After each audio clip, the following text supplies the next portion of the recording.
संत श्री नामदेव जी।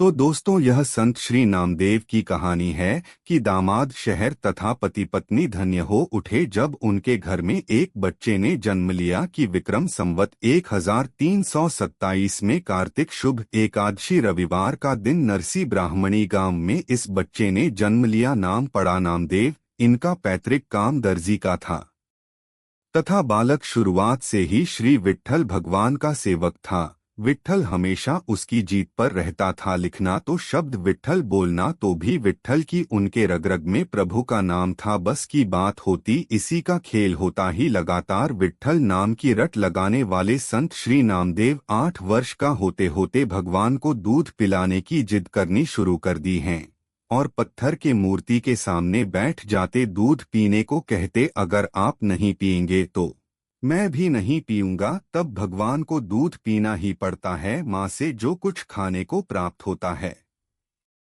वह इससे विट्ठल भगवान के सम्मुख रखते हैं। जब बालक संत श्री नामदेव मात्र 9 वर्ष के हुए, इनका विवाह कर दिया गया। इन्हें किसी काम से कुछ लेना देना था, केवल भगवान को स्मरण करना उन्हें अच्छा लगता था। पंढरपुर मंदिर था इनके भगवान विट्ठल जी का है। इनके गांव से पंढरपुर दूर था, इसलिए वह कर्नाटक वहीं रहने लगे। उस मंदिर में गौरव बा तथा सांबला आदित्य अनेक संत रहते थे। फिर वो मिले, अच्छा गाते थे, अच्छा स्थित है। सूर्य भजनों के कारण इनकी ख्याति बढ़ती गई। 4 पुत्र और कन्या हुई। पुत्रों के युवा होने पर उनका विवाह हुआ तो घर चहक उठा। इतना होने पर भी संत श्री नामदेव को किसी चीज और व्यक्ति से कभी मोह नहीं हुआ। संत श्री नामदेव की जिंदगी में एक विचित्र घटना घटी थी। शिवरात्रि और वहां का नागनाथ मंदिर में संत श्री नामदेव ने भगवान के दर्शन किए, फिर हाथ जोड़कर कीर्तन भक्ति करने लगे। पुजारी नहीं थे, वहां से हट जाने को कहा। वह पीछे की ओर जाकर कीर्तन करते रहे। कहते हैं कि भगवान शंकर ने इस भक्तों की ओर मुंह कर लिया और पुजारी तथा अन्य की ओर पीठ कर लिया है, और तब से अब तक उसी तरह बने हुए हैं।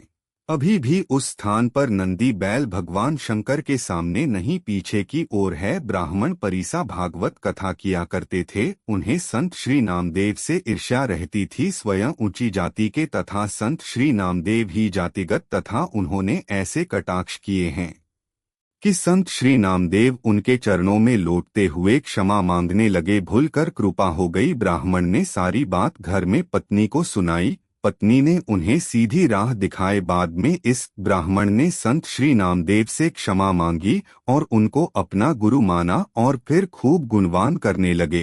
संत श्री नामदेव की एक और कहानी है।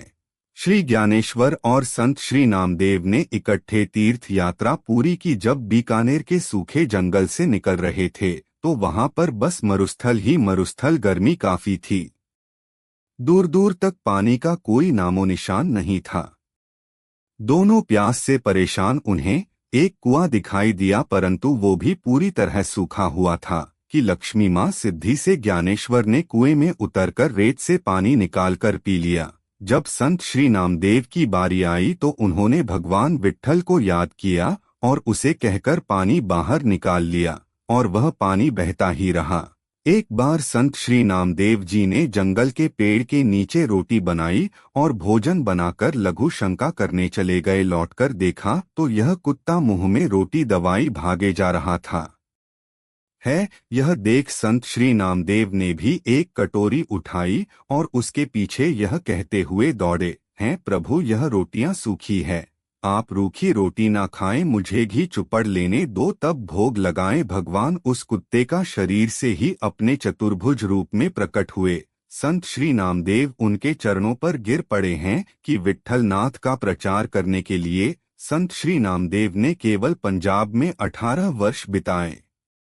उन्होंने हिंदी पंजाबी में पद लिखे। इनके लिए तकरीबन 60 पद ग्रंथ साहिब में भी शामिल हैं।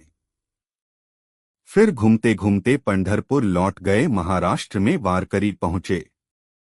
एक प्रकार से संत श्री नामदेव जी ही संस्थापक है।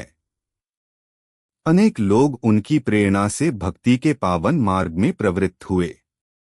80 वर्ष की आयु में 1407 विक्रम संवत में उन्होंने शरीर त्याग दिया। अगर आपको यह वीडियो अच्छी लगी हो तो आप वीडियो को एक लाइक करके चैनल ज्ञान धार्मिक को जरूर सब्सक्राइब करें। जय श्री कृष्णा।